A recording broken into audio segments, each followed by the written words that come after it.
আজকে আমরা সুপার মেশের আরো একটি অ্যানালাইসিস দেখতে যাচ্ছি। এই সার্কিটটাতে আপনারা খেয়াল করবেন আমাদের কোনো ভোল্টেজ সোর্স নাই পুরো সার্কিটটাতে।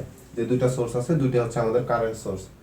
তো আপনারা আগের অংশটুকুতে খেয়াল করে দেখবেন যে আমরা কারেন্ট সোর্সগুলোকে ওপেন সার্কিট হিসেবে ধরেছিলাম। তো এখানে আমাদের সেম কাজটাই করতে হবে। এটা হচ্ছে আমাদের 6 অ্যাম্পিয়ার, এটা হচ্ছে 8 অ্যাম্পিয়ার। আমি যদি এলিমেন্টস দুটাকে রিমুভ করে দিই তাহলে যা হচ্ছে আমাদের সার্কিটটা দাঁড়াবে এরকম। তো সেই ক্ষেত্রে আমি এখানে একটা কারেন্ট ধরে নিলাম ক্লকওয়াইজ, সেটা হচ্ছে I1। এখানে একটা কারেন্ট ধরে নিলাম ক্লকওয়াইজ, সেটা I2।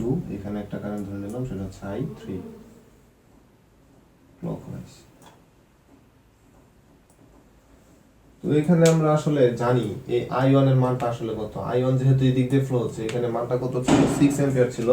তাহলে আমি এখানে লিখে ফেলতেছি I1 equal to 6 অ্যাম্পিয়ার, আর এখানে I3 সমান ছিল 8 ampere.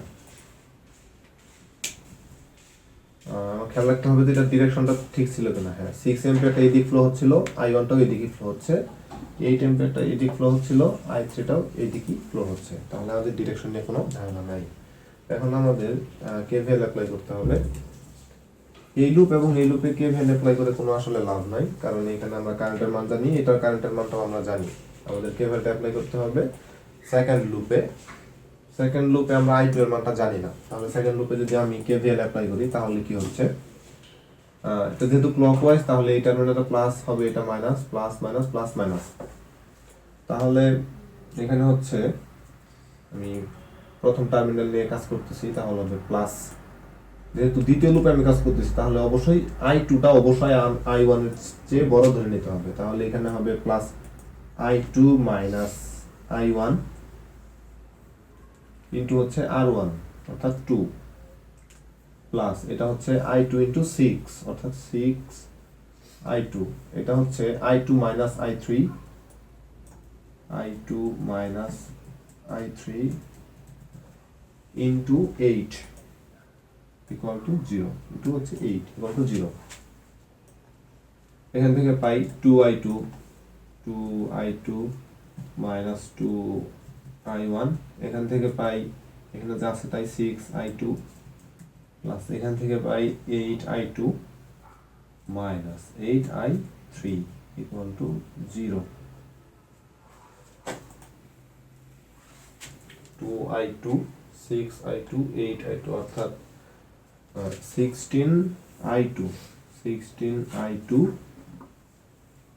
Minus 2I1 minus 8I3 equal to 0। তো দেখেন আমরা এখানে I1 এর মানটা জানি, I1 মানে 6 অ্যাম্পিয়ার, I3 এর মান হচ্ছে 8 অ্যাম্পিয়ার। এখানে আমি বসাই দিই ভ্যালুগুলো, হচ্ছে 16I2 minus 2 into 6 minus 8 into 8 equal to 0। তাহলে 16I2 ইকুয়াল টু কি হচ্ছে 12 প্লাস 64I2 ইকুয়াল টু হচ্ছে 76/16 ইকুয়াল টু আসতেছে 4.75 অ্যাম্পিয়ার। এটা আমরা কারেন্ট I2 এর মানটা জেনে গেছি। এখন আমরা চাইলে এর ভোল্টেজ আগে যেভাবে বের করেছি আমরা সেভাবে বের করে নিতে পারবো।